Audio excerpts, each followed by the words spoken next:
The blizzard hit at 3 in the afternoon on February 9th, 1884. Within 22 minutes, the temperature dropped 40 degrees. Lenora Thorne was checking her trap lines 2 miles from town when the sky turned the color of old bruises. She had seen storms before. Everyone in Montana Territory had. But this was different. The wind came from the north like the breath of something ancient and angry. The snow did not fall. It flew sideways, a white wall that erased the world in seconds. She was 2 miles from Copper Ridge when visibility dropped to zero. Most people would have panicked.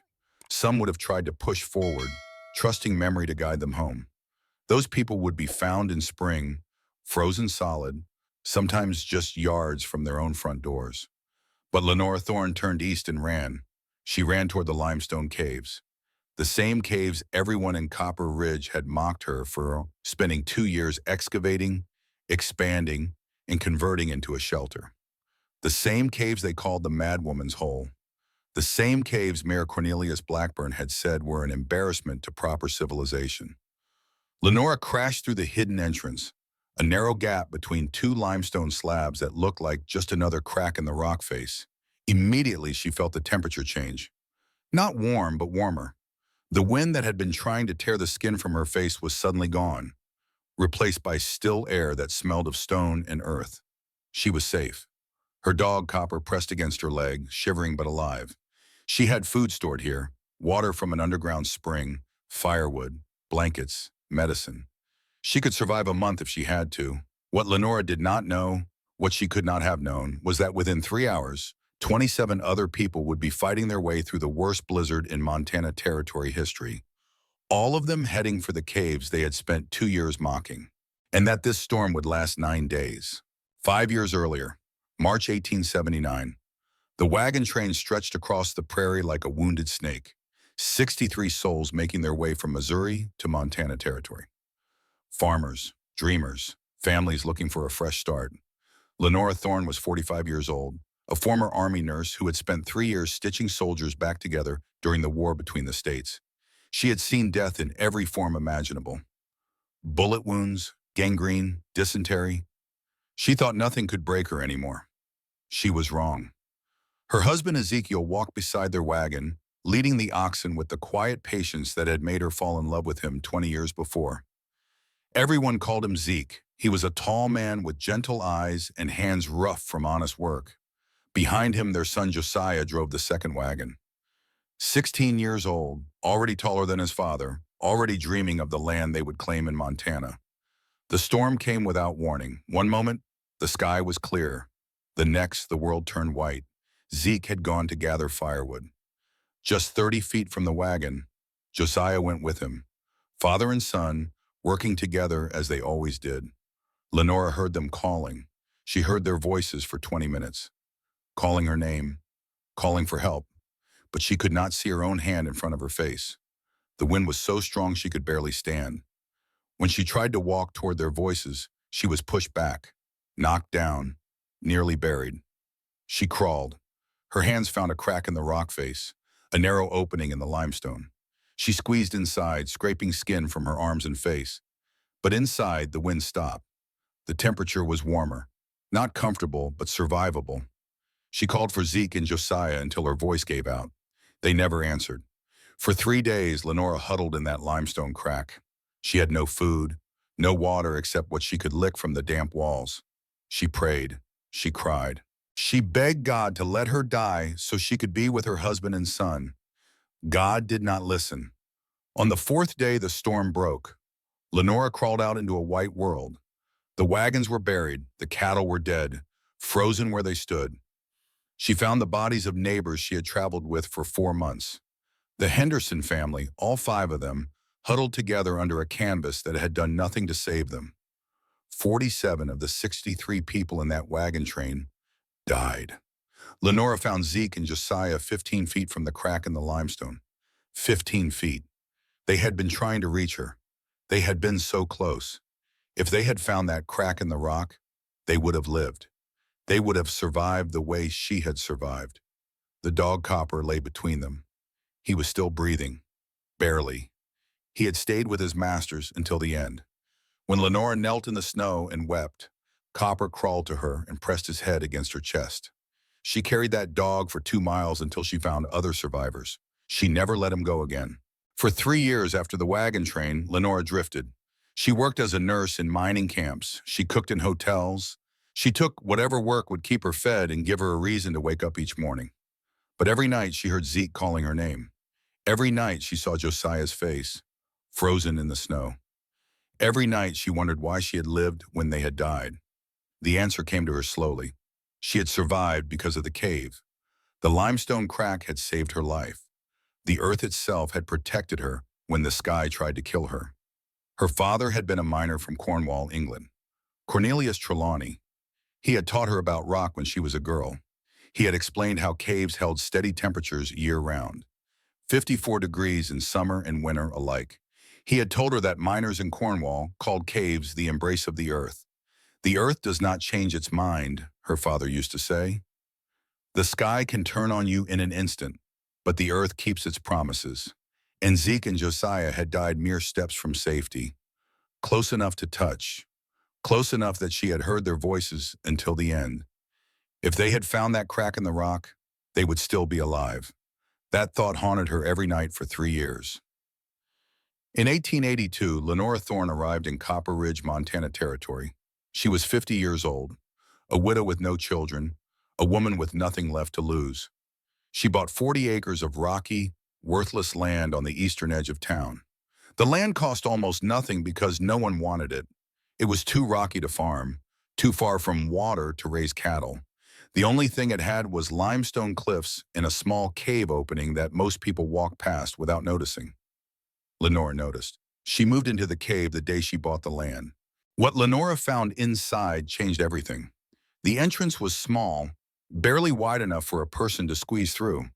But beyond that narrow gap, the cave opened into something remarkable. A chamber large enough to stand in, walls of solid limestone that had been carved by water over thousands of years, and passages, dark openings that led deeper into the earth. For 3 weeks, Lenora explored with nothing but a lantern and a ball of string. She marked her path carefully, never going so far that she could not find her way back. And with each exploration, she discovered more. A second chamber, larger than the first. A third chamber with a ceiling so high her lantern could not reach it. A narrow passage that led to an underground spring, water so clear and cold it took her breath away. The cave system was enormous, far larger than anyone in Copper Ridge suspected, large enough to shelter 50 people, maybe more. Lenora told no one. She had learned from the mockery that followed her everywhere. If she told people about the caves, they would find reasons to dismiss her. They would say she was exaggerating. They would say she was crazy, so she kept her secret. She would prepare the shelter first. She would make it ready, and when the time came, when people needed it, the caves would be there, waiting. The first person to mock her was Sheriff Virgil Tatum. He rode out to her property 3 days after she arrived.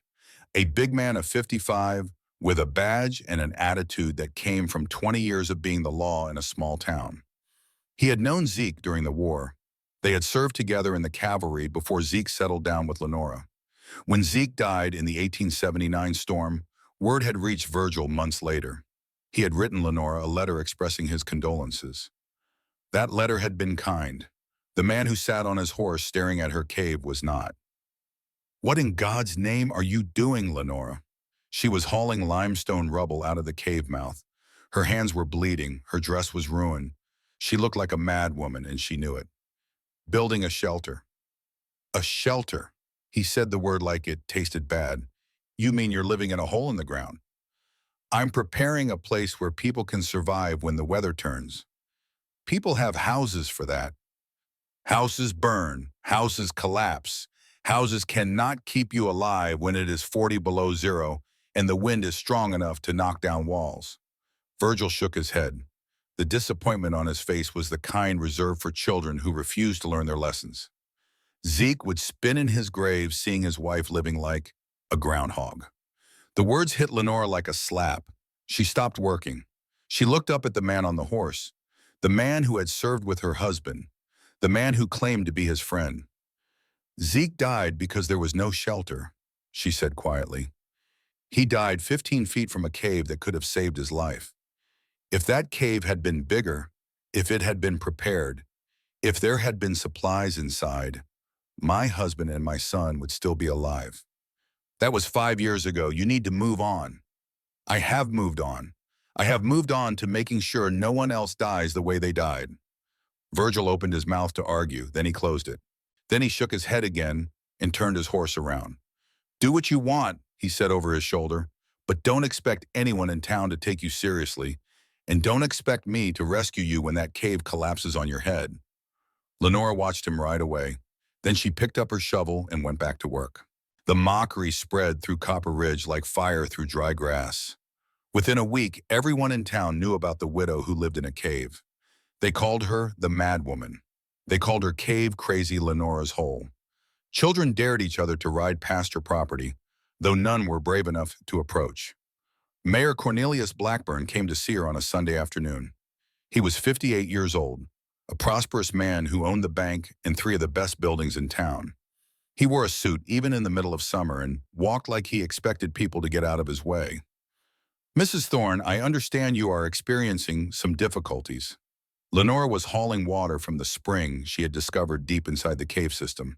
She did not stop working. I am not experiencing difficulties. I am building a shelter. Yes, well, that is precisely what concerns me. The mayor wrinkled his nose at the smell of earth and stone. Copper Ridge is a respectable town.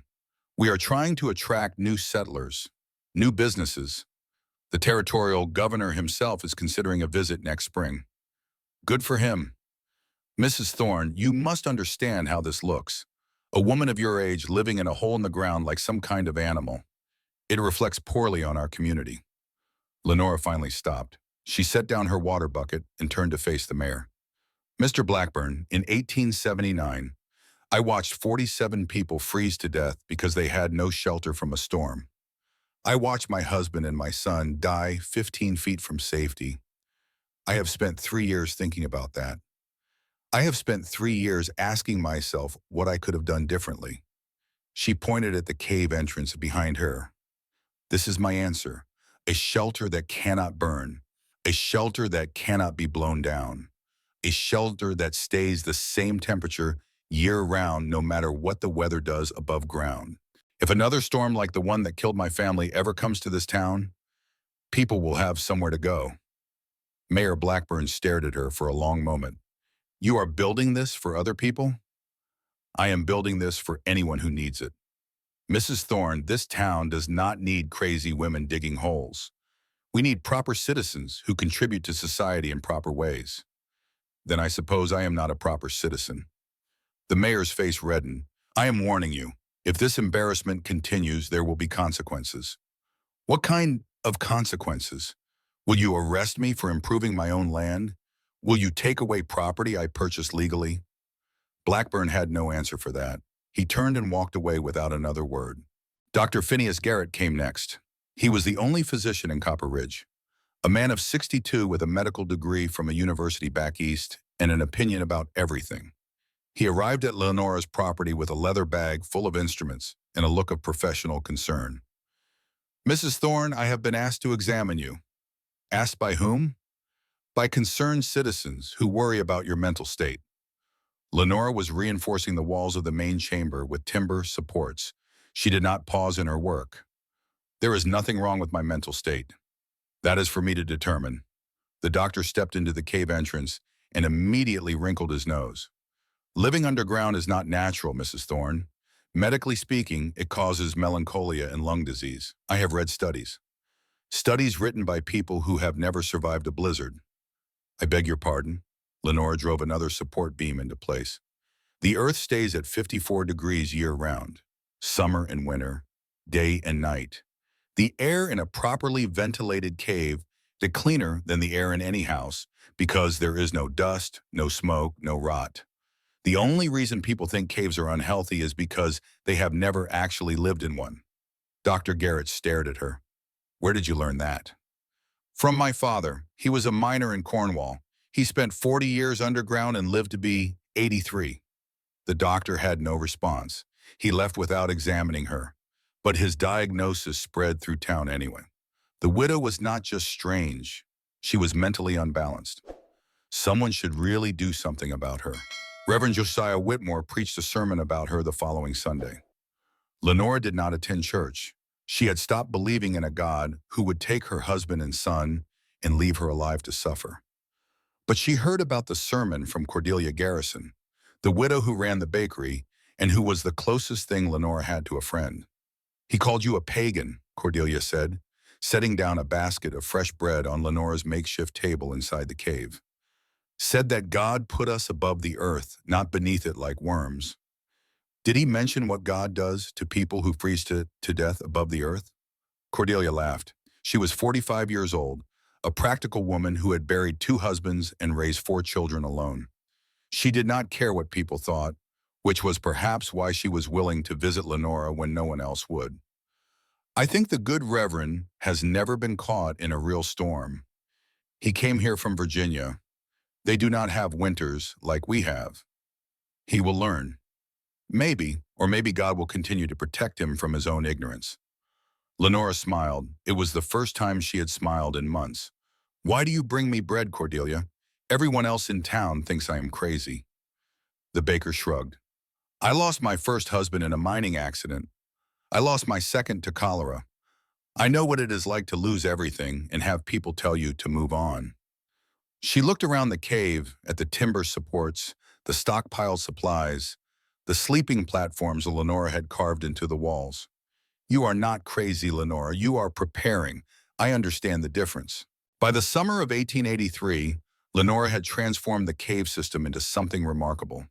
The main chamber was 40 feet deep, 25 feet wide, and 12 feet high. She had reinforced every wall with timber supports hauled from the mountains 20 miles away. Each beam weighed 200 pounds. She had dragged them on a makeshift sled, one at a time, over 20 miles of rough terrain. Her hands had been raw for months. Her shoulders ached constantly. But she never stopped. She had smoothed the floor so that elderly people and children could walk without stumbling. This alone had taken 6 months. She worked on her hands and knees with a chisel and hammer, breaking away rough limestone until the surface was flat and safe. She had worn through 3 pairs of gloves. She had broken 4 chisels. She had carved niches into the walls for oil lamps that provided steady light without the smoke of torches. Each niche was precisely positioned to maximize illumination while minimizing shadows. She had tested dozens of configurations before finding the arrangement that worked best. But the main chamber was just the beginning. Behind it, she had discovered and expanded a network of connecting caves. A storage chamber filled with dried meat, flour, beans, and preserved vegetables. A room with access to an underground spring that ran clear and cold year-round. A sleeping area with 12 wooden platforms covered in straw and wool blankets. A smaller chamber she had set up as a medical station, stocked with bandages, whiskey for disinfecting wounds, and the herbs she had learned to use as an army nurse. The crown of her work was the ventilation system. Using techniques her father had described from Cornish mines, she had created 2 shafts that rose through cracks in the limestone to the surface. One drew fresh air in, the other let smoke from cook fires rise out. The system worked so well that even with a fire burning in the main chamber, the air stayed clean and breathable. She had spent every dollar she had. She had worked every day until her hands bled and her muscles screamed. She had done everything alone, with only copper for company, and now she was ready. The shelter could hold 50 people. It had supplies for 3 weeks. It had water that would never freeze. It had warmth that required almost no fuel because the earth itself provided insulation. All she needed now was for people to believe her. They did not. Prudence Pemberton was the mayor's wife and the most influential woman in Copper Ridge. She was 48 years old, with a tongue sharp enough to flay skin and a talent for destroying reputations with a few well-chosen words. When she came to visit Lenora in the fall of 1883, she brought 2 other women from the Ladies' Auxiliary and enough condescension to fill the entire cave system. "Poor thing," Prudence said, looking around the main chamber with exaggerated pity. "She lost her mind when she lost her borrowing. Someone really should commit her to an asylum for her own protection." Lenora was organizing her medical supplies. She did not look up. I am standing right here, Mrs. Pemberton. If you have something to say to me, you can say it directly. Prudence's eyes widened at the rudeness. I am trying to help you. Surely you must realize how you appear to normal people. Living in a hole, talking to your dog, preparing for disasters that exist only in your imagination. The disaster that killed my husband was not imaginary. That was years ago, and it happened somewhere else. Nothing like that has ever happened in Copper Ridge. Lenora finally looked up. Mrs. Pemberton, in 1873, a blizzard killed 200 people across Montana Territory. In 1876, another storm killed 84 in a single county. In 1880, a family of 7 froze to death 3 miles from this very town. Their cabin was buried under snow so deep that no one found them until spring. Prudence shifted uncomfortably. Those are exceptional cases. Every case is exceptional until it happens to you. The mayor's wife drew herself up. I came here to offer you help, Mrs. Thorne. The Ladies' Auxiliary has discussed your situation, and we are prepared to take up a collection to send you somewhere more appropriate. A sanitarium, perhaps, where trained professionals can help you recover from your delusions. Lenora smiled. It was not a pleasant smile. Thank you for your concern. Now get out of my cave.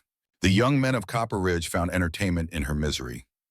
Emmett Tanner was 25 years old, the son of the blacksmith, and the leader of a group of young men who spent more time drinking and gambling than working. He made a public bet at the saloon one night that became the talk of the town. $5 says that cave collapses before Christmas. 10 says she freezes to death in there. The other young men laughed and added their own bets. $20 total, wagered on the failure and death of a 50-year-old widow who had never done them any harm. Lenora heard about the bet from young Jessamine Hollister, the blacksmith's niece. Jessa was 19 years old, curious about everything, and one of the few people in town who was willing to talk to Lenora without mockery. Does it bother you, Jessa asked, knowing they are betting on your death? Lenora was teaching the girl about limestone, showing her how to identify the strongest sections of rock and the places where water had made it weak. It bothers me that they are wasting money they could use to prepare for winter. You really believe a bad storm is coming? A bad storm is always coming. That is what people do not understand. They think because last winter was mild, this winter will be mild too. They think because nothing bad has happened to them yet, nothing Mom ever will. Jessa looked around the cave. My father thinks you are crazy. Most people do. I do not think you are crazy. I think you are the smartest person in this town. You are the only one who is actually doing something about the danger instead of just hoping it goes away. Lenora stopped working and looked at the young woman. Why do you come here, Jessa? Why do you risk your reputation being seen with the town crazy woman? Jessa smiled. Because my mother died in a house fire when I was 12. The house was well built. The stove was properly maintained. Everything was done correctly, and she still died. I learned that day that being normal does not protect you from disaster. Only being prepared does. Lenora nodded slowly. If a storm comes, she said, you bring your family here. Do not wait. Do not hesitate. Just come. I will, I promise. Old Silas Brennan was 78 years old. He had lived in Montana Territory longer than most people had been alive. He remembered things that had passed from memory for everyone else. He walked with a cane and moved slowly, but his mind was sharp as a new blade. He came to visit Lenora on a cold evening in January of 1884. You are the Trelawney girl, are you not? Cornelius Trelawney's daughter? Lenora looked up from the fire she was building. I was. I married and became a Thorn. How did you know my father? I worked with him, briefly, in the Colorado silver mines back in '56. He talked about his daughter constantly, said she was the smartest person he had ever met, said she understood rock better than most men who had worked it their whole lives. The old man looked around the cave, at the supports, the ventilation system, the careful way everything had been constructed. He was right, this is beautiful work. Lenora felt something shift in her chest, something she had not felt in years. Thank you. I remember the storm of '47, Silas said. Killed 200 people across the territory. I survived because I found a cave, just like you did, just like your father taught you. No one else remembers that storm. No one else was alive for it, but I was, and I have been watching you work for 2 years, wondering if anyone else in this town has the sense to listen to you. They do not. Silas nodded. They will, eventually. People always listen when it is too late, but this time maybe it will not be too late, because of you. He turned to leave, leaning on his cane. Keep building, Mrs. Thorne. Keep preparing. When the storm comes, and it will come, you will be ready, and then they will understand. If you were in Lenora's position, would you keep going? Would you spend 2 years building something everyone mocked, something everyone said was useless and crazy? Or would you give up and try to live a normal life? Comment below and tell me what you would do. And make sure to subscribe because in just a few minutes, you will see what happens when the worst storm in Montana history arrives. Everything is about to change. The morning of February 9th, 1884, dawned cold but clear. Lenora woke before sunrise as she always did. She fed Copper, checked her supplies, and prepared to walk her trap lines. The traps provided meat and furs that she could trade in town for the few supplies she could not make herself. But something felt wrong. Copper would not leave the cave. The dog had been with her for 5 years. He had followed her through everything. He had never refused to accompany her anywhere. But this morning, he planted himself at the cave entrance and would not move. Lenora knelt beside him. "What is it, boy? What do you know that I don't?" Copper whined. His ears were flat against his head. His eyes were fixed on the northern horizon. Lenora looked up. The sky was still clear. The sun was rising in a blaze of orange and gold. There was nothing visible to suggest danger. But she had learned to trust the dog. She went back into the cave and began making preparations. By noon, she knew she had been right. The pressure in her head changed. A dull ache behind her eyes that she had felt only a few times before. The birds that usually sang in the scrub pines had gone silent. When she walked to the edge of her property and looked north, she saw the clouds building on the horizon. Not white clouds, not gray clouds, yellow clouds, the color of sulfur, the color of sickness, the color of death. She had seen clouds like that only once before. In March of 1879, 3 hours before the storm that killed her family, Lenora ran to town. She went to Mayor Blackburn first. He was in his office at the bank, reviewing ledgers and drinking coffee. He looked up with irritation when she burst through the door. "Mrs. Thorne, I believe I made myself clear about my feelings regarding your presence in this town. There is a major storm coming within hours. It will be the worst this territory has ever seen." The mayor set down his coffee cup. "And how do you know this?" "The pressure is dropping. The birds have gone silent. The clouds on the northern horizon are the color of sulfur. These are signs my father taught me, signs I saw before the storm that killed my husband. Mrs. Thorne, we have weather every day. We do not panic about it. This is not weather. This is a killer storm. People need to prepare. They need to stock extra firewood. They need to secure their livestock. They need to know where my cave is so they can find it if they need shelter." Blackburn's expression shifted from irritation to contempt. "And I suppose you want everyone to come running to your cave. Is this a scheme to make yourself important? To force people to acknowledge you? This is a scheme to keep people alive. Mrs. Thorne, go back to your hole. Stop scaring people with your delusions.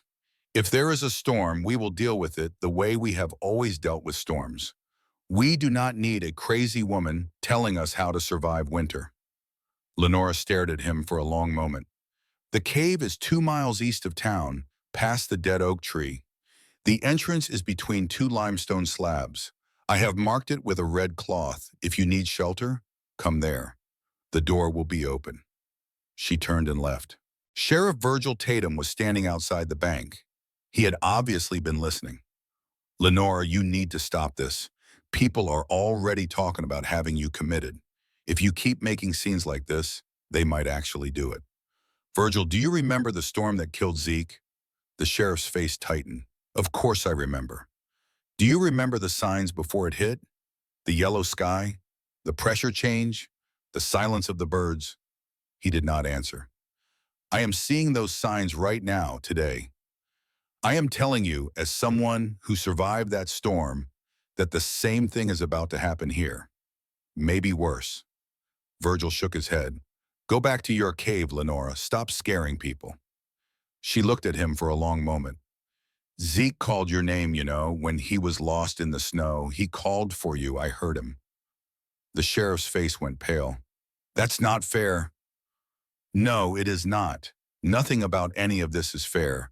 But I am giving you a chance to do something. To help people instead of laughing at them. 2 miles east, past the dead oak. Look for the red cloth. She walked away. Behind her, Virgil Tatum stood frozen in the street, his face a mask of emotions she could not read. Lenora tried Dr. Garrett next. The physician listened politely, then shook his head. Barometric pressure changes are normal, Mrs. Thorn. You are experiencing anxiety, possibly related to the anniversary of your family's death. I can prescribe a sedative if you like. I do not need a sedative. I need people to listen. I am listening. And what I hear is a woman who has not recovered from a traumatic experience. The mind does strange things when it has not healed properly. She tried Reverend Whitmore. If God wills a storm, we will shelter in his church. It is a solid building with a good roof. Father, churches burn. Churches collapse. Stone and wood are no protection against what is coming. Then we will trust in God's protection. God helps those who help themselves. The cave is there if you need it. She tried 6 more families. Some listened politely, some barely let her speak. A few openly mocked her. By 2 in the afternoon, exhausted and frustrated, Lenora headed back to the cave to make final preparations. At 3 o'clock, the storm arrived. It came with shocking speed and violence. The temperature dropped from 28 degrees to 12 below zero in 22 minutes. The wind went from a gentle breeze to 65 miles per hour in less than 10 minutes. And the snow did not fall. It attacked, driven by winds so strong that visibility dropped to 0 in seconds. People who were standing outside when the storm hit said later that it felt like being struck by a wall. One moment they could see their surroundings clearly. The next moment, they were blind. The snow was so thick that some people could not see their own hands in front of their faces. The cold was worse than the blindness. Within minutes, exposed skin began to freeze. Fingers went numb, then painful, then numb again. Ears felt like they were being stabbed with needles. Lungs burned with every breath as the cold air scraped through them like sandpaper. And the wind. The wind was a living thing, a predator that hunted anything foolish enough to be outside. It knocked people down. It pushed them in circles. It screamed so loudly that people could not hear each other, even when standing side by side. This was not weather. This was war. In Copper Ridge, people scrambled for shelter. But the storm was so sudden that many were caught outside. Farmers in fields, children walking home from school, shopkeepers making deliveries, women hanging laundry, men chopping wood. The lucky ones were close to their homes. The unlucky ones were not. Emmett Tanner was in the saloon when the storm hit. He tried to run the 50 yards to his father's blacksmith shop. He got lost after 10 feet. He wandered in circles for 20 minutes, growing colder and colder until he walked directly into a wall. He followed the wall, found a door, and pounded until someone let him in. It was not his father's shop. It was a stranger's house. But he was alive. Dr. Garrett was visiting a patient on the edge of town. His horse panicked in the wind and threw him. He landed hard, injuring his leg. He could not walk. He could not see. He crawled for what felt like hours until his hands found wood. A fence post. He followed it until he found a barn. He survived the first hour. Prudence Pemberton was in the general store when the wind tore the door off its hinges. The store filled with snow in minutes. She huddled behind the counter, watching the temperature inside the building drop as the heat escaped through the gaping hole where the door had been. And in houses all across town, people who had laughed at the mad woman were realizing that their solid walls and good roofs were not going to be enough. Not this time. Not against this storm. The first person to reach Lenora's cave was Jessamine Hollister. She had been at home with her parents and younger brother when the storm hit. The roof of their house was well built, but the chimney cracked under the force of the wind, and smoke began filling the rooms. "We have to go," Jessa said. Her father, the blacksmith, shook his head.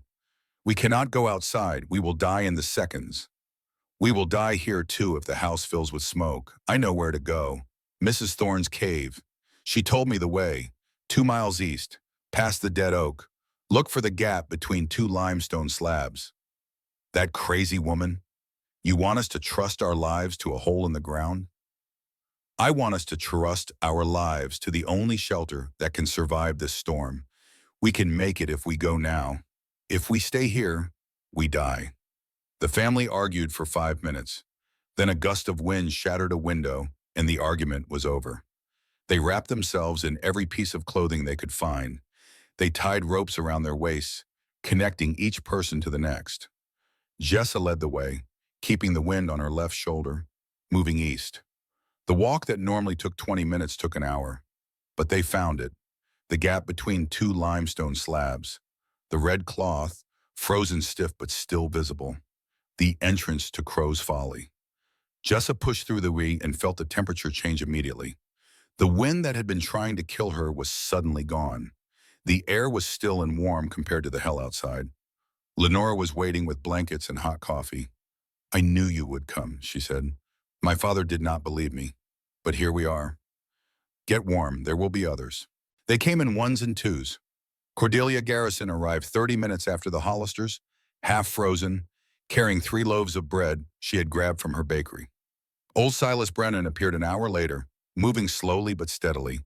He had walked 2 miles through the worst blizzard in Montana history, using only his cane and his memory of the land. "I knew the way from 47, he said when Lenora wrapped him in blankets. "The storm felt the same. I knew where to go." The Henderson family came next. A mother, a father, and 3 children under the age of 10. Their cabin had started to shake so violently that they feared it would collapse. "We remembered the crazy woman," the father said, his voice shaking. "We remembered what you said about the cave. I did not believe you, but my wife did. She made us come." "I am glad she did. Get your children warm." Dr. Garrett arrived carried by 2 young men who had found him in a barn. His leg was badly injured, and he was delirious from cold. "Mrs. Thorn," he mumbled as she examined his leg. "I was wrong. The pressure change, the birds, you were right. We can discuss that later. Right now, you need to be still while I set this leg." The Martinez family came in a group of 6, immigrants from Mexico who had settled on the edge of town. They were poor, and the rest of Copper Ridge looked down on them. But they had paid attention when Lenora warned about the storm, and they had not hesitated to seek shelter. "Thank you," the mother said in broken English. "Thank you for saving my children. Thank me when the storm is over. We have a long way to go." By nightfall of the first day, 21 people were sheltered in Lenora's cave. The storm raged outside, but inside they were safe. Warm. Federal. The supplies Lenora had stockpiled for 2 years were more than enough for the group. And then, just after midnight, someone pounded on the entrance. Lenora grabbed a lantern and went to see who it was. She found Sheriff Virgil Tatum collapsed in the gap between the limestone slabs. He was barely conscious, his face white with frostbite, his hands frozen into claws. He had a child in his arms, a little girl no more than 5 years old wrapped in his coat, the daughter of a family that lived on the far edge of town. "Found her," Virgil gasped, "in the snow. Parents are dead. Could not leave her." Lenora looked at the man who had mocked her for 2 years, the man who had told her Zeke would be ashamed of her, the man who had tried to have her committed. He had walked through a killing storm to save a child, and now he was dying. "Help me," Lenora shouted. "I need help here now." 22 people are now sheltered in the cave. The storm is still raging. Sheriff Tatum and the little girl are barely alive. Will they survive? Will more people find their way to safety? And what will happen when the storm finally ends? Subscribe now and turn on notifications so you do not miss what happens next. The next part of this story will change everything you think you know about Lenora Thorn and the people of Copper Ridge. The little girl's name was Rosie. She was 5 years old. Her parents had tried to make it from their farm to the safety of town when the storm hit.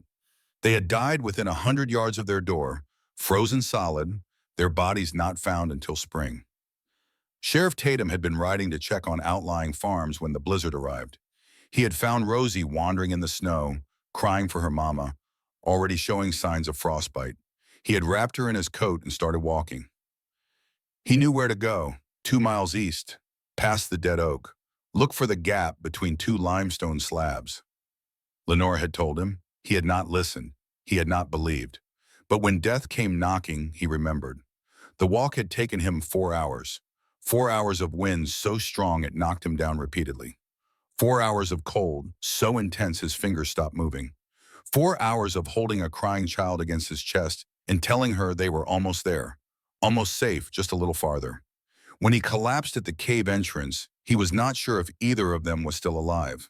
Lenora worked on them through the night. Rosie was easier. Children are resilient, and she had been wrapped in Tatum's coat. Her hands and feet were red and swollen, but there was no deep tissue damage. She would recover fully. Tatum was worse. His fingers were black. His ears were gray. His nose had white patches that meant the tissue was dying. Lenora had seen frostbite during the war. She knew what it looked like when someone was going to lose parts of themselves. "Am I going to die?" Tatum whispered. "Not if I can help it. I deserve it. What I said to you, what I did. Nobody deserves to freeze to death." "I do. Lenora, I need to tell you something. Save your strength." "No, listen. When I heard about Zeke dying in that storm, I was relieved. Relieved that it was him and not me. He had written to me, asked me to join the wagon train, said Montana was full of opportunity. I said no. I was too comfortable here. Too safe."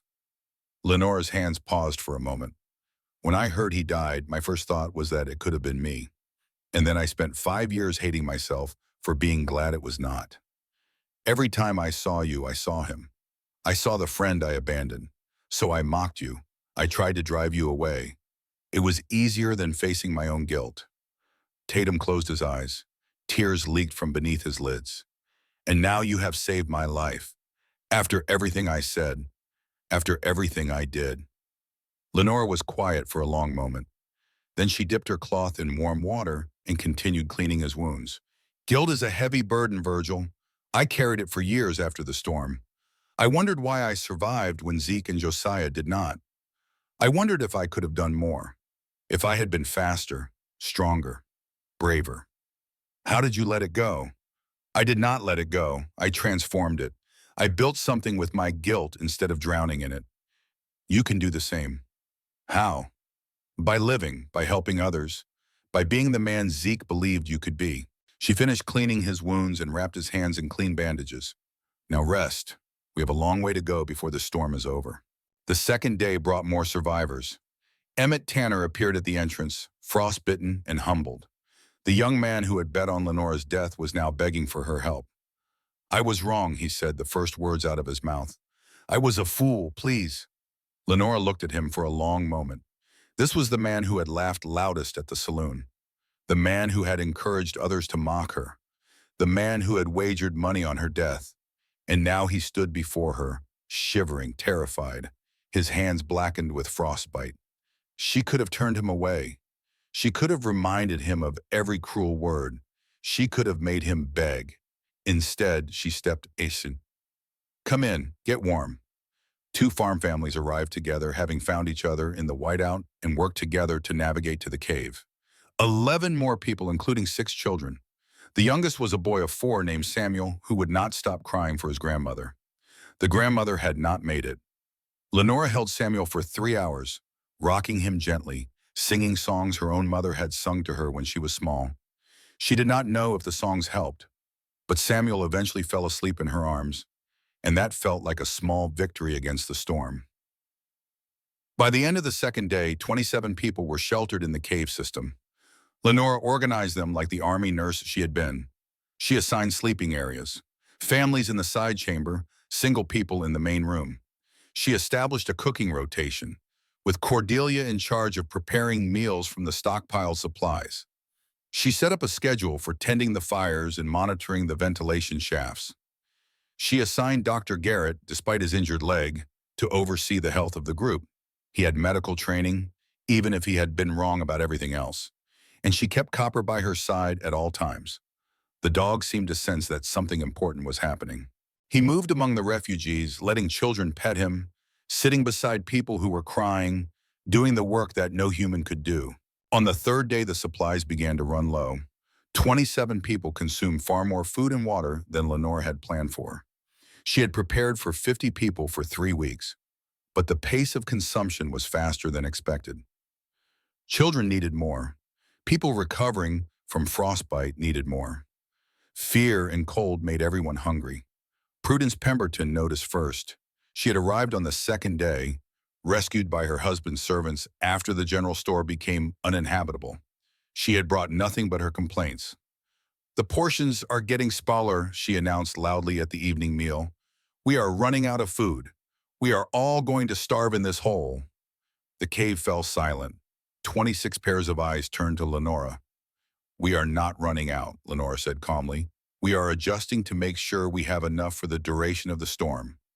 "And how long will that be? Days? Weeks? We cannot live on dried meat and beans forever." "You can live on dried meat and beans for as long as necessary. It is better than freezing to death." Prudence's face reddened. "This is unacceptable. You have no right to ration our food. We are free citizens, not prisoners. You are guests in my home. If you do not like how I run it, you are welcome to leave." She gestured toward the cave entrance, where the wind screamed and snow flew horizontally. "The door is right there." Prudence opened her mouth to argue, then closed it. She sat down and ate her reduced portion in silence. On the fourth day, Lenora revealed her secret. She gathered everyone in the main chamber and led them deeper into the cave system, through a narrow passage most of them had not noticed. Behind that passage was a second storage chamber, filled with food, filled with supplies, enough to feed 50 people for another 2 weeks. "I prepared this separately," Lenore explained, "in case the first supplies were compromised, in case more people came than expected, in case the storm lasted longer than anyone could imagine." Old Silas Brennan stared at her. "You prepared for us," he said quietly. "You knew we would come." "I prepared for anyone who needed it. I could not save my family, but I could save whoever came next." The mood in the cave shifted after that. People who had mocked Lenora for 2 years began to look at her differently. Not as a crazy woman, but as someone who had thought ahead. Someone who had sacrificed everything to prepare for a disaster that everyone else refused to believe would come. Someone who might have saved all their lives. On the fifth day, tragedy and miracle arrived together. Jessamine Hollister had been quiet for the past 2 days. She moved slowly. She ate little. Her mother hovered over her with obvious worry. Lenora pulled the mother aside. "How far along is she?" The mother's eyes went wide. "How did you know?" "I was an army nurse. I have seen it before." "How far?" 7 months. Her husband Thomas was a miner. He died in a tunnel collapse last summer, 2 weeks after their wedding. We did not tell anyone about the pregnancy. We did not want people to talk. A widow with a child, so young. She is in labor, is she not? It started this morning. The baby is coming too early. Lenora had delivered babies during the war. Soldiers' wives who followed the army. Camp followers who had nowhere else to go. She knew what to do. She also knew that 7-month babies rarely survived. Get her to the medical chamber. Boil water. Bring clean cloths. The birth was difficult. Jessa was young and terrified. The baby was small and coming too fast. There were complications that Lenora had to manage with nothing but her hands and her experience. Dr. Garrett helped, despite his injured leg. He had delivered hundreds of babies in his career. Together, they worked for 3 hours while the storm raged outside and 25 people waited in the main chamber. When the baby finally came, she was tiny, smaller than any infant Lenora had ever seen, and she was not breathing. Lenora cleared the airway. She rubbed the tiny chest. She breathed gently into the miniature mouth and nose, the way she had learned from a doctor during the war. For 2 minutes, nothing happened. Jessa was crying. The mother was praying. Dr. Garrett shook his head. Then the baby coughed. Then she wailed. It was the most beautiful sound Lenore had ever heard.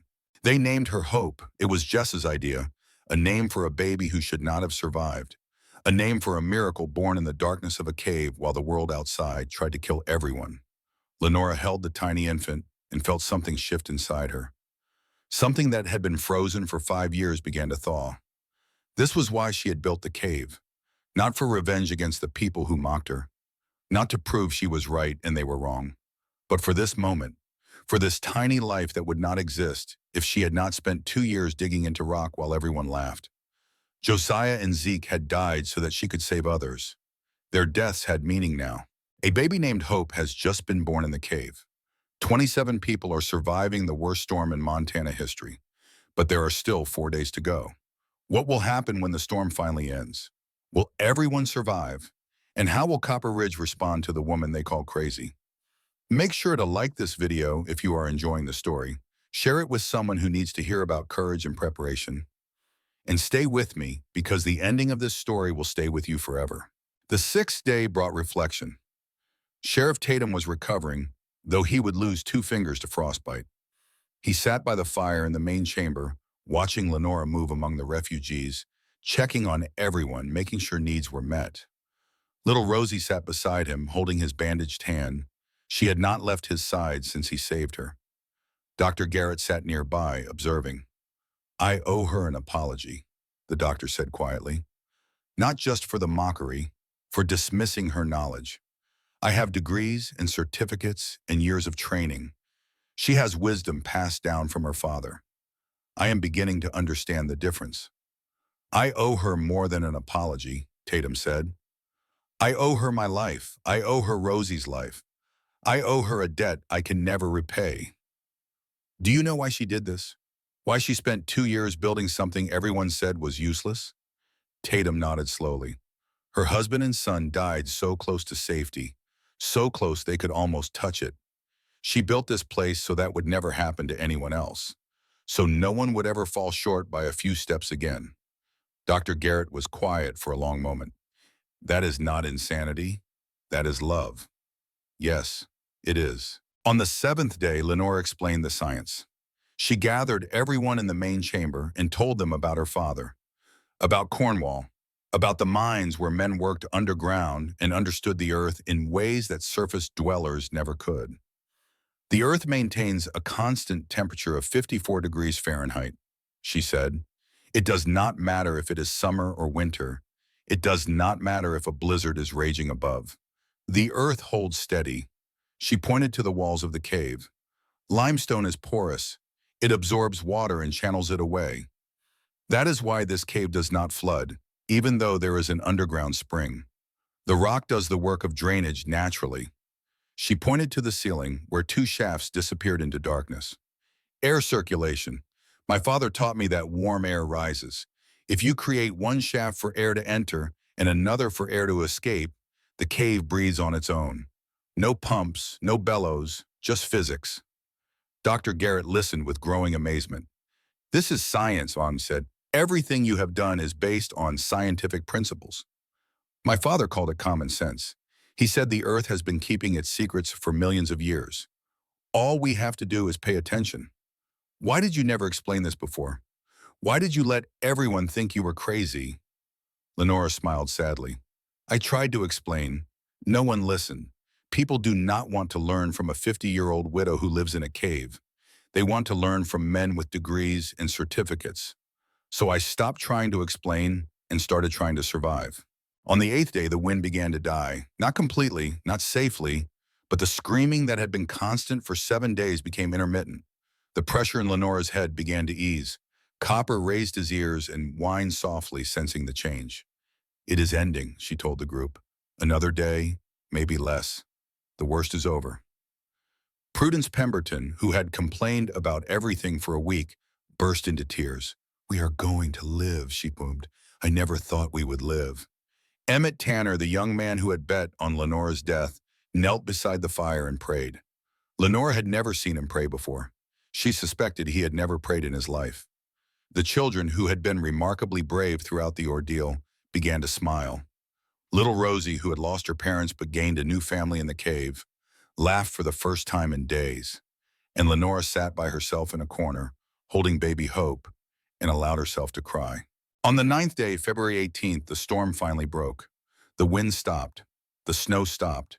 The sudden silence was startling after 9 days of constant noise. Lenore went to the entrance and looked out. The world had been transformed. Copper Ridge was buried under 15 feet of snow. Only the roofs of the tallest buildings were visible, looking like small islands in an ocean of white. Drifts were piled 20 feet high in some places. Trees had been snapped, like twigs, by the force of the wind. Fences were gone entirely, buried or blown away, or simply destroyed. The landscape had been completely transformed. Roads that had existed for decades were invisible. Landmarks that people had used their whole lives were buried or destroyed. Even people who had lived in Copper Ridge for 30 years could not recognize where they were. The temperature was still 20 below zero, but the sun was shining. For the first time in 9 days, there was light. Real light, warm, golden, life-giving light.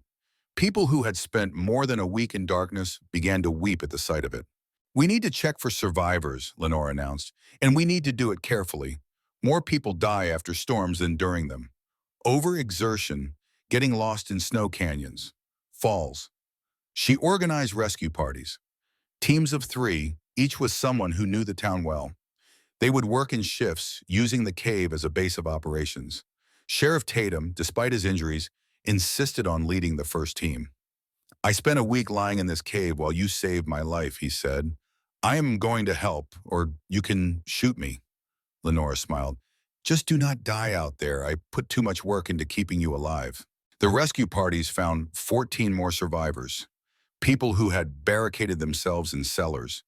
A family who had survived in their barn, huddled together with their horses for warmth. An old woman who had been buried in her house and survived by drinking melted snow. They also found the dead. 8 people who had not made it. 8 people who had frozen in their homes or been caught outside or died from injuries they sustained trying to survive. Among them was Reverend Whitmore. He had died in his church. The building had survived the storm, but the roof had cracked and snow had poured in, burying the stove and making it impossible to keep warm. The Reverend had been found kneeling at the altar, his hands folded in prayer, frozen solid. His face, they said, was peaceful. He had died talking to his God. Also among the dead was Prudence Pemberton's sister, Abigail. She had lived on the edge of town in a fine house with a new roof and modern windows. She had refused to evacuate to the cave, convinced that her solid house would protect her. The windows had shattered under the wind pressure on the second day. Snow had filled the house within hours. Abigail had been found in her bedroom, wrapped in every blanket she owned, still not enough to save her. There was old Mr. Kirkland, the man who ran the livery stable. He had stayed with his horses, trying to keep them calm. The stable had collapsed on the 4th day. They found him still holding the bridle of his favorite mare. And there were others, a young couple recently married, a widow who lived alone, a drifter who had been passing through town and had no one to warn him or shelter him. 8 lives lost. 8 people who might have survived if they had listened to the woman they called crazy. They found Reverend Whitmore's journal in the church. Dr. Garrett brought it to Lenora, his hands trembling. "You need to read this," he said. "The last entry." Lenora opened the journal to the final page. The handwriting was shaky, obviously written by someone whose hands were freezing. February 17th, 1884. "I was wrong about Mrs. Thorn. I called her work pagan when it was providence. I said God put us above the earth while she built a shelter in the earth that is saving dozens of lives. I prayed to God for salvation while she built it with her own hands. If anyone finds this, tell her, I understand now. The meek shall inherit the earth, and sometimes they also save it. God forgive me for my pride." Lenora closed the journal. She did not speak for a long time. The storm is over. 27 people survived in Lenora's cave. 8 people died in Copper Ridge. And the reverend who called her a pagan died praying for her forgiveness. But the story is not finished. What happens next will show you the true meaning of community, forgiveness, and legacy. If you have made it this far, you are one of the special people who understand why stories like this matter. Subscribe to the channel and share this video with everyone you know. The ending is coming, and it is beautiful. The town meeting was held in Lenora's cave. It was the only space large enough and warm enough for the surviving population of Copper Ridge. 41 people gathered in the main chamber, sitting on the sleeping platforms, leaning against the stone walls, crowding together in the space that had saved so many of their lives. The air was thick with emotion. People who had not spoken to each other in years sat side by side. Former enemies shared blankets. Children who had witnessed things no child should see huddled close to their parents. Lenora stood at the back of the chamber, near the medical station where she had saved Sheriff Tatum's life and delivered baby Hope. She did not want to be at the center of attention. She never had. But people kept turning to look at her, and she knew this meeting was really about her. Mayor Cornelius Blackburn stood at the front. He had survived the storm in his wine cellar, alone, terrified, convinced he was going to die. For 9 days he had huddled in darkness, rationing a single candle and a jar of preserved peaches. He had prayed to Gwyn. He had made promises. He had wept like a child. He had been found on the 3rd day of the rescue effort, dehydrated and incoherent. It had taken him a week to recover enough to speak coherently. Now he faced the people he had led, the people he had failed. His hands were shaking. "I owe Mrs. Thorn an apology," he began. "We all do." The chamber was silent. 2 years ago, this woman came to our town and began building something none of us understood. We called her crazy. We called her a madwoman. We said her work was an embarrassment to our community. He paused, his voice breaking. She tried to warn us about this storm. She came to my office and told me exactly what was going to happen. I dismissed her. I told her to go back to her hole and stop scaring people. He looked directly at Lenora. 27 people survived because of you. 27 people who would be dead right now if you had listened to us, if you had given up, if you had stopped building. He bowed his head. I was wrong. We were all wrong, and I am sorry. The apologies continued. Dr. Garrett stood and spoke about the science he had dismissed, the medical principles he had not understood, the wisdom he had confused with insanity. I have degrees from 2 universities, he said. I have practiced medicine for 40 years, and I know less about survival than a widow who learned from her minor father. Mrs. Thorn, I apologize for my arrogance. I hope you will accept my gratitude instead. Sheriff Tatum spoke about his cowardice, about the friend he had let die, about the years he had spent hating Lenora because she reminded him of his own failure. She saved my life, he said, holding up his bandaged hands. She saved a little girl's life. She did it knowing what I had done, knowing that I had let her husband die. She forgave me before I asked. That is the kind of person she is. Emmett Tanner, the young man who had bet on her death, walked to the front of the chamber. I bet $5 that her cave would collapse, and he said, I was a fool. I would like to give those $5 to Mrs. Thorn. He reached into his pocket and pulled out more money. And another 50, every dollar I have, to help expand the shelter so it can save even more lives. One by one, the people of Copper Ridge came forward. Some offered money, some offered labor, some offered simply their thanks and their shame. And Lenora accepted each offering with the same quiet grace. When the testimonials were finished, old Silas Brennan raised his hand. I have a motion to make. Mayor Blackburn nodded. Go ahead, Silas. I move that we officially recognize these caves as the Copper Ridge Emergency Shelter. I move that we compensate Mrs. Thorn for all the costs she has incurred over the past 2 years. And I move that we adopt her design and expand it so that every citizen of this town has a place to shelter when disaster strikes. Dr. Garrett seconded the motion. The vote was unanimous. The work began that spring. Men who had never done a day's manual labor in their lives hauled limestone rubble alongside farmers and blacksmiths. Women organized supply drives and cooking rotations. Children helped carry water and sort provisions. Lenora supervised everything. She taught them about limestone, about ventilation, about the constant temperature of the earth and the way caves could be shaped to serve human needs. She shared every secret her father had taught her and every technique she had developed on her own. By summer, the cave system had doubled in size. New chambers had been excavated and reinforced. A schoolroom had been added so that children could continue their education during emergencies. A meeting hall had been carved out where the entire town could gather. And at the entrance, a bronze plaque had been installed. The Thorn Caves, built by Lenora Thorn, 1882 to 1884, expanded by the citizens of Copper Ridge. 1884, they called her mad. She called it preparation. 27 lives saved, February 1884. The Thorn Caves became famous throughout Montana Territory. Newspapers published articles about the underground shelter and the woman who had built it. Other towns sent representatives to study the design and learn the techniques. The territorial government officially recognized the caves as an emergency shelter and included them in disaster response plans. But more importantly, the experience changed how people thought about preparation.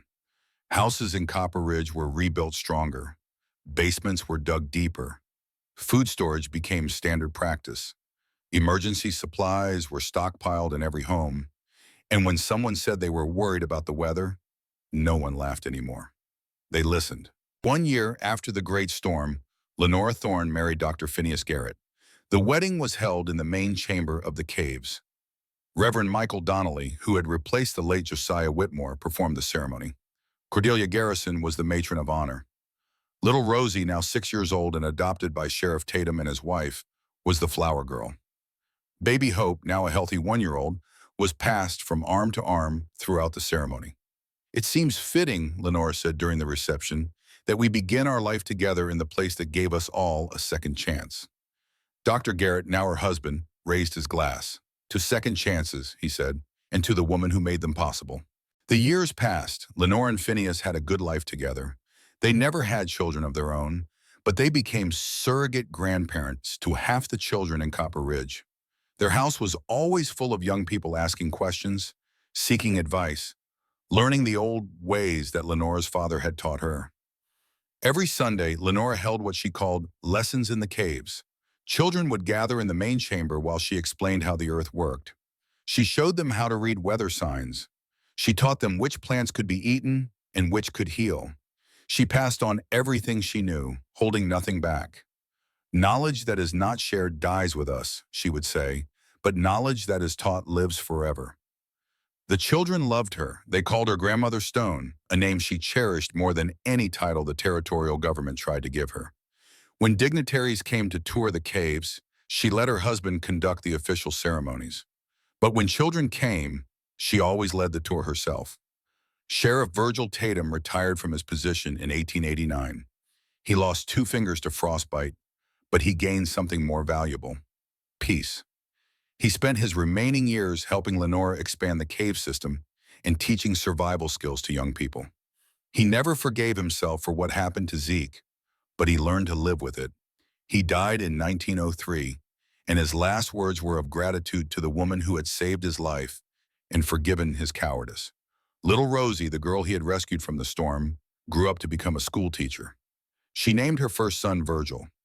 Jessa Hollister remarried in 1887, a school teacher from Helena named William Crawford, who loved her daughter Hope as his own. They had 2 more children, both boys, but Hope remained special. She was the miracle baby. The child of darkness who brought light wherever she went. When she was 18, Hope announced that she wanted to study engineering. She wanted to design shelters that could save lives the way Lenora's cave had saved hers. Lenora wept with joy. She gave Hope her father's journal, the old leather book that Cornelius Trelawney had filled with notes about mining and caves and the secrets of the earth. Hope held it like a sacred treasure. "Guard this," Lenora said, "and add to it. Your knowledge should grow, not just preserve." Hope kissed her forehead. "I will make you proud, Grandmother Stone." "You already have." In 1890, Copper died. The old dog had been with Lenora for 11 years. He had followed her through everything. He had been her companion during the long, lonely years of building the cave. He had saved her life by warning her about the storm. He had comforted countless children during the 9 days of darkness. On his last day, Lenora carried him to the entrance of the cave. She sat with him in the sunshine, stroking his gray muzzle, telling him what a good dog he was. He died peacefully in her arms. She buried him at the entrance to the caves, where he could watch over the shelter he had helped protect. The headstone was simple: Copper, 1879 to 1890. He found me in death. He stayed with me in life. The best friend a woman could have. Lenora Thorn died in 1912 at the age of 80. She passed peacefully in her sleep, with Phineas holding her hand. Her last words were of Zeke and Josiah. She was going to see them again. She was finally going home. The funeral was the largest Copper Ridge had ever seen. People came from all over Montana Territory to pay their respects. Governors and farmers, doctors and miners. Children who had been born in the caves and grandchildren who had never known a world without emergency shelters. They buried her in a special chamber of the caves, alongside a memorial stone for Zeke and Josiah. The inscription read, Lenora Thorn, 1832 to 1912, wife of Ezekiel, mother of Josiah, healer of many. She turned tragedy into purpose. She turned mockery into grace. She prepared the way for all who came after. In 1978, researchers from Montana State University came to study the Thorn Caves. They brought modern instruments and scientific methods. They measured temperatures and airflow. They analyzed the structural integrity of limestone formations that were now almost a century old. What they found amazed them. The caves maintained a constant temperature of 54 degrees Fahrenheit, exactly as Lenore had said. Winter measurements taken during a blizzard showed the same temperature as summer measurements taken during a heat wave. The earth, as Lenore's father had taught her, kept its promises. The ventilation system she had designed worked as efficiently as any modern engineering. Air moved through the caves in a continuous cycle, drawing in fresh oxygen and expelling carbon dioxide without any mechanical assistance. The researchers calculated that the system could support 50 people breathing normally for an indefinite period. The structural supports she had installed showed no signs of deterioration. The limestone had actually bonded with the timber over the decades, creating a composite structure stronger than either material alone. Modern engineers would have recommended replacing the supports after 50 years. Lenore's original work had lasted nearly a century and showed no signs of failing. Most remarkably, they found Lenore's original notes carved into the wall of a small chamber. Temperature records, survival tips, instructions for maintaining the shelter. A complete manual for future generations, preserved in stone where no fire or flood could destroy it. She had thought of everything. The lead researcher, a woman named Dr. Sarah Whitfield, published a paper about the findings. She called Lenora Thorn one of the most innovative engineers of the 19th century. She had no formal training, Dr. Whitfield wrote. She had only the wisdom passed down from her father and her own determination to save lives. What she accomplished with hand tools and limestone is what modern architects accomplish with computers and steel. The only difference is that she did it 100 years earlier. Today, the Thorn Caves are a National Historic Landmark. Thousands of people visit every year. They come from all across America and beyond. School children on field trips, families on vacation, engineers who want to study Lenore's techniques, historians who want to understand her story. They walk through the chambers where 27 people survived 9 days of the worst storm in Montana history.